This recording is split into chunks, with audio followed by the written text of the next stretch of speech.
నమస్తే, నేను మీ Ashok Kumar. Welcome to our channel. Andhra రాష్ట్రానికి మరోసారి శుభవార్త చేకూరింది. ఇవాళ పుట్టబర్తి అంటే మనకు గుర్తొచ్చేది సత్యసాయి బాబా గుడి కావచ్చు, లేదా సత్యసాయి బాబా ట్రస్ట్ కావచ్చు, లేదా మరో కోణంలో చూడాలంటే ఆర్డిటి రూరల్ డెవలప్మెంట్ ట్రస్ట్ కావచ్చు. ఇలా అనేక రకాలుగా పుట్టబర్తి అనేది పేరుగాంచింది ప్రపంచవ్యాప్తంగా అక్కడ. అయితే ఇది శుభ పరిణామం అని ఎందుకు చెప్తున్నాను?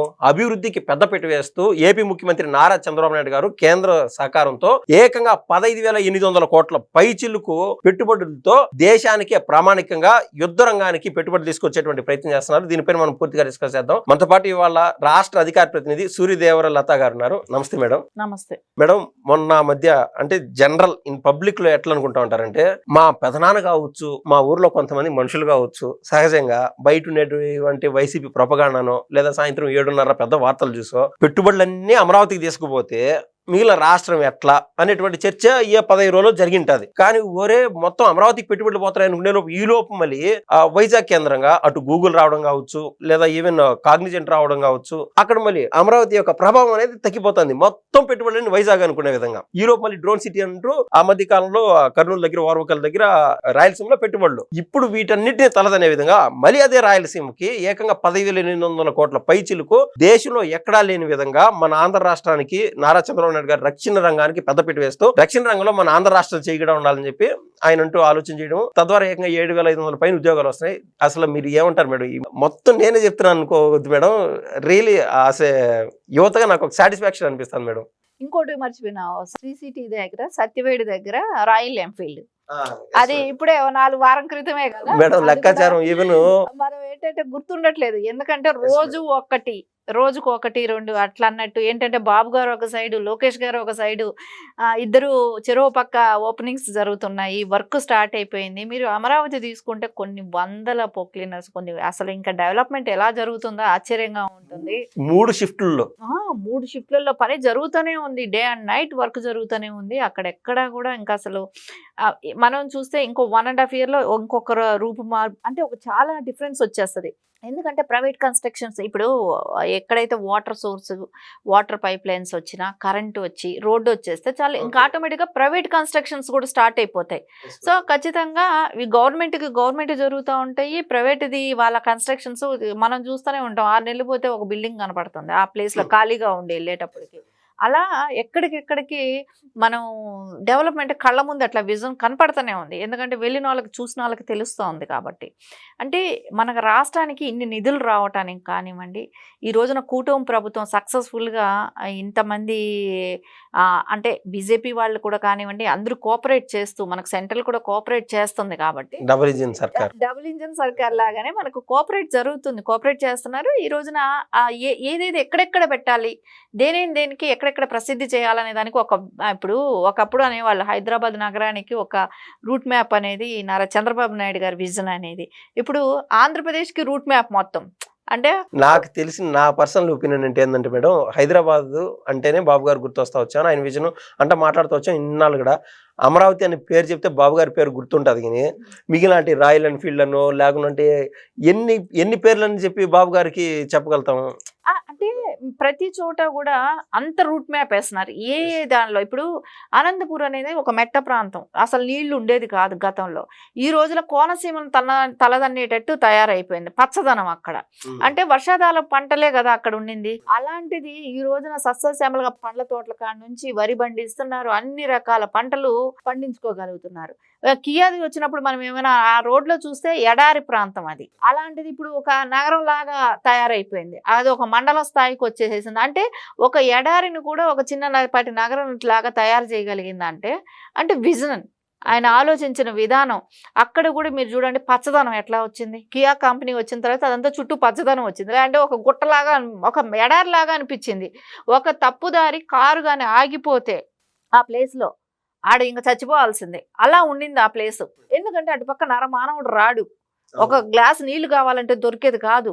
అట్లాంటిది ఎప్పుడైనా కార్లు కానీ ఆగిపోయిన వాళ్ళ పరిస్థితులు అంత దారుణంగా ఉండేది. అలాంటిది ఈ రోజున అక్కడ అసలు ఒక సిటీ లాగానే తలపించేటట్టు ఆ రోడ్లు కానివ్వండి, ఆడ పచ్చదనం కానివ్వండి, జనసంచారం కానివ్వండి, అలా ఈ రోజున ఫైటర్ జెట్ కూడా రావటం కూడా చాలా సంతోషం. అంటే ఆ రక్షణ శాఖకు సంబంధించింది ఏపీలోకి తీసుకొచ్చి అలాంటిది పెడుతున్నారా అని అంటే నువ్వు చెప్పినట్టు 15,800 కోట్ల పైచిలుకు అది. 7,500 మందికి ఉద్యోగ అవకాశాలు ఉన్నాయి. సో డైరెక్ట్గా 7,500 మందికి అనంటే ఇండైరెక్ట్గా ఎంతమందికి ఇంకెన్ని వేల మందికి ఉద్యోగ అవకాశాలు. అంటే ఆంధ్ర రాష్ట్ర ఎకానమీ కూడా డిఫాల్ట్గా పెరుగుతుంది మేడం. ఇప్పుడు దానికి సంబంధించిన ఏది సహాయక చిన్నపాటి వస్తువులు కావచ్చు, ప్రతిదీ కూడా చిన్న చిన్న కంపెనీల నుంచి మన రాష్ట్రంలో ఉన్న కంపెనీ నుంచే కొనుక్కుంటూ పోతారు. అంతే కదా, ప్రతిదీ ఇప్పుడు అంతమంది ఎంప్లాయీస్ అక్కడికి వస్తారు, అక్కడ ఉద్యోగాలు చేస్తుంటారు. ఇండైరెక్ట్ గా ఇంకెంత మందికి ఉద్యోగ అవకాశాలు, ఎకో సిస్టమ్ పెరిగిపోతుంది, రాష్ట్ర బడ్జెట్ పెరుగుతుంది. దీని మూలన మొత్తం అంటే మనం అనుకున్నట్టు వైజాగ్లో కూడా వచ్చిన కంపెనీలు అవన్నీ స్టార్ట్ అయితే లక్షల మందికి ఉద్యోగ అవకాశాలు. అవన్నీ కూడా వచ్చిన తర్వాత ఒక రూపురేఖ మారిపోతుంది, ఎకానమీ పెరుగుతుంది బాగా విపరీతంగా. అది కానీ మనకున్న అదృష్టం ఇంకోటి ఏంటంటే కోస్టల్, ఆ కోస్టల్ ఏరియా అంతా కూడా ఇంకా అభివృద్ధి చెందుతుంది. ఇవన్నీ ఒక మంచి శుభ పరిణామం కిందే తీసుకోవాలి. ఇదంతా బాగానే ఉండదు మేడం. నాది ఒక క్వశ్చన్, జగన్మోహన్ రెడ్డి గారు ఒక 2 years 3 years పెద్ద చిన్న ఉండొచ్చు నారా లోకేష్ గారి కంటే, యంగెస్ట్ సీఎం అని చెప్పుకోవడానికి ఆయన పాకులన్నాడు, ప్రయత్నం చేశాడు, బాగానే ఉన్నది. చదువుకున్నటువంటి వ్యక్తిగాను ఆయనకు అంత స్పేస్ ఉండేది, 10 మందితో కమ్యూనికేట్ చేయడానికి అంత ఎలిజిబిలిటీ కానీ ఆ స్పీడ్ కానీ ఆ ఎనర్జీ కానీ ఉండాల్సింది జగన్మోహన్ రెడ్డి గారి దగ్గర. కనీసం జగన్మోహన్ రెడ్డి గారు ఇంకొక 5 ఏళ్ళ కన్నా ఉండింటే పలానా కంపెనీ వచ్చిండు అని చెప్పి మీకు ఏదన్నా ఒక్క కంపెనీ అయిన ఐడియా ఉందా? రాళ్ళు నాటుకుంటా పోయాడు కదా, రాళ్ళు ఎక్కడ దొరుకుతాయి, ఆ రాళ్ళు నాటేసుకుంటా పోవటమే కదా పని జరిగితే కదా. ఒక శంకుస్థాపనకు ఒక కొబ్బరికాయ కొట్టామా వెళ్ళిపోయామా అన్నట్టు చేశాడు. ఒక రిబ్బన్ కట్టేసి ఒక క్లాత్ కట్టేసి కట్ చేసుకోవటం వెళ్ళిపోవటమే. ఎక్కడైనా పని జరిగిందా? ఏ కంపెనీ అయినా తీసుకొచ్చాడా? తీసుకొచ్చింది ఏమైనా ఉన్నాయా? ఉన్నాటి తరిమినాడు, కానీ ఉన్న కంపెనీలు తరిమాడు, వచ్చే వాటిని రానికుండా చేశాడు, ఉన్న వాళ్ళని భయపెట్టాడు. పోలవరం నేను కట్టేస్తాను, కంప్లీట్ చేస్తాను, అసెంబ్లీ పరంగా ఎన్ని మాటలు చెప్పారు, 21 కంప్లీట్ చేస్తాము. ఆ అనిల్ వాగిన పిచ్చి వాగుళ్ళన్నీ వాగాడు కదా, అదే ఒక అసెంబ్లీ అని మర్చిపోయి పిచ్చి వాగుళ్ళు అది అవి 1% కాదు చేస్తాం, ఇట్లా నోటికి వచ్చినట్టు మాట్లాడతా. ఈయన ఒక ఆనందం పొందుతావు జగన్మోహన్ రెడ్డి గారి అన్న ఆ రోజున నవ్వుని అది చూడాల్సింది. అంటే మన ఎమ్మెల్యేలు మా మినిస్టర్లు ఎంత బాగా రౌడీయుజం చేసి మాట్లాడుతున్నారు. ప్రజలకు అట్లాగానా మాట్లాడితే తెలియాల్సింది? నువ్వు చేసే పనులు తెలుస్తుంది. నువ్వు కనీసం 2% పనైనా చేయగలిగినావా? మేడం, దేశం లేకల్లా 28 రాష్ట్రాలు ఉంటే కేవలం ఒక ఆంధ్ర రాష్ట్రానికి మాత్రం ఏకంగా 25% పైన మన దేశంలో ఏదన్నా పెట్టుబడులు పెట్టాలనుకునే దానికి ముందుకు వచ్చేటువంటి కంపెనీలు ఏకంగా 25% మెంబర్స్ ఆంధ్ర రాష్ట్రానికి వస్తున్నారు. అసలు ఎందువల్ల మేడం ఇది? అంటే నాయకుడిని చూసి ఎప్పుడు కూడా ఎవరిని, నారా లోకేష్ గారి పాత్ర ఎంత ఉంటుంది?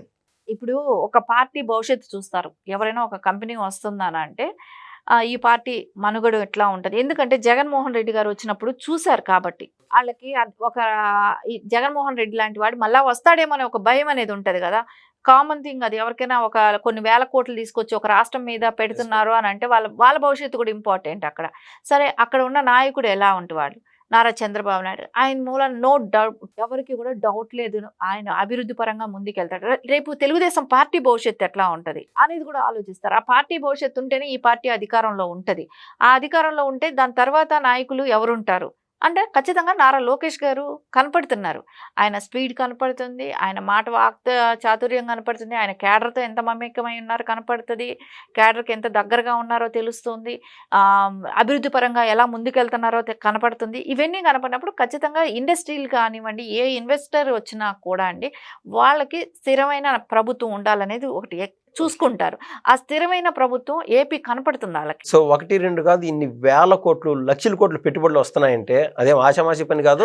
ఆ డెవలప్మెంట్ కనపడుతుంటే లోకేష్ గారి చాతుర్యం కానివ్వండి, ఆయన మాట వాగ్దాటి కానివ్వండి, ఆయన కన్విన్స్ చేసుకోవడం కలుగుతున్నారు కానివ్వండి. ఇప్పుడు వచ్చే వాళ్ళ ఇన్వెస్టర్ని నువ్వు ఇప్పుడు పెట్టడానికి వచ్చినప్పుడు నిన్ను కన్విన్స్ చేసుకునేటట్టు చెప్పగలిగితే, ఒక భరోసా ఇవ్వగలిగితే వాళ్ళు వస్తారు ఖచ్చితంగా. ఆ భరోసా ఖచ్చితంగా లోకేష్ గారు ఇస్తున్నారు. ఇప్పుడు మేడం, జనరల్గా ఏదైనా ఒక కిరాణా స్టోర్ కావచ్చు, ఏదైనా చిన్నపాటి షాప్ పెడతా ఉన్నా కూడా చుట్టూరు మన బంధువులు ఎంతమంది ఉన్నారు, ఆ ఫ్రెండ్షిప్ వర్గం ఎంత ఉండదు, మన దగ్గరికి వచ్చేవాళ్ళు లేదని చెప్పి 10 సార్లు ఆలోచన చేస్తాం.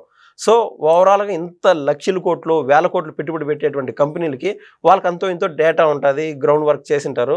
సో జగన్మోహన్ రెడ్డి గారు రారని చెప్పి వాళ్ళకు క్లారిటీ ఉండొచ్చా మేడం? ఖచ్చితంగా ఉంది కాబట్టే వస్తున్నారు. ఎందుకంటే 151 ఉండింది, 11 స్థానాలకు పడిపోయింది అని అంటే ఎంత డ్రాప్ అయిపోయాడు. సో ఆ అభివృద్ధి అనేది లేదు. ఆయన ప్రజల్ని కలిసేది లేదు, ప్రజా సమస్యలు తెలుసుకునేది లేదు, ఆయన ఇంటి నుంచి బయట వచ్చిన పరిస్థితి కనపడలేదు. సో అవన్నీ కనపడుతున్నాయి. కాకపోతే మళ్ళీ రాక్షస పాలన వస్తుందేమో అనే ఒక భయం అనేది ఎవరికైనా ఉంటది. అది కూడా రాదు ఇక అనేది వాళ్ళకి ఒక ఫుల్ క్లారిటీ వచ్చిన తర్వాతే మీరు చూడండి. ఒక 1 year కొంచెం ఎవరైనా డైనమాలో ఉన్నారు, ఆలోచించారు. సో మీకు కాలం గడిచే కొద్దికి ఎంత మార్పు, ఎన్ని కంపెనీలు వెంటనే వస్తున్నాయి అని అంటే అర్థమవుతుంది కదా. సో ఏంటంటే వాళ్ళకి ఒక నమ్మకం అనేది కుదిరిపోయింది. ఇంకా జగన్మోహన్ రెడ్డి గారు అనే ఆ వ్యక్తి రారు. ఆయన బయట వస్తే మాట్లాడే మాటలు కానివ్వండి, ప్రజలు యావగించుకునే విధానం కానివ్వండి, ఇవన్నీ వాళ్ళు అన్ని రకాలుగా ఆలోచించి డెసిషన్ తీసుకుంటారు కదా ఇన్వెస్ట్ చేయడానికి వచ్చిన. అది ఈ రోజున లోకేష్ గారు అయితే ఖచ్చితంగా ఫిల్ఫిల్ చేస్తారు అనేదైతే వాళ్ళకి ఒక భరోసా వచ్చింది. అంటే పార్టీ పటిష్టంగా కూడా ఉంది కాబట్టి వాళ్ళకి ఆ నమ్మకంతోనే ఈ రోజున ఇన్ని వేల కోట్లు ఇన్వెస్ట్మెంట్ అనేది, కానీ లక్షల కోట్లు, ఇన్ని వేల కాదు లక్షలు. ఎందుకంటే మనం వైజాగ్ లో పెట్టిన గూగుల్ కానివ్వండి, ఇవన్నీ లక్షల కోట్లే కదా. ఎస్ మేడం, అనేక విషయాలపైన క్లారిటీ ఇచ్చారు. ధన్యవాదాలు మేడం.